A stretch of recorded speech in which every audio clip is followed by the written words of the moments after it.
কাকা এই নিয়ে 2 দিন আসলাম। একবার আসো আর 100 বার। আমার জবাব একটাই, আমার জমি আমি দেব না। এখানে বড় একটা ফ্যাক্টরি হবে, আর 10 জন কাজ করার সুযোগ পাবে, আপনার এলাকা উন্নত হবে। আর সেটা যদি হয় লাভটা কার?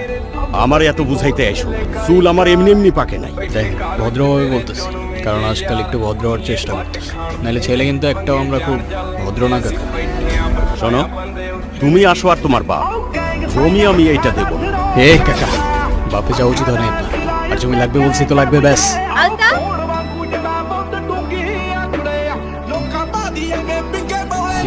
তুমি এখানে? বাবা তুমি ভিতরে যাও। যাও না, আমি আসতেছি। আমি জানতাম না উনি তোমার বাবা। আর এসব আমি করতে চাই না। রাজু কাকা আমারে বারবার জোর করতেছিল। আমার কিছু করার ছিল না রীতিকা। আমি আশা করবো আজকের পর থেকে আপনি না আমার পিছু করবেন, না কোনো যোগাযোগ রাখবেন, আর না আমার সামনে আসবেন। আমাকে মাফ করুন, আমি মানুষ চিনতে ভুল করেছি।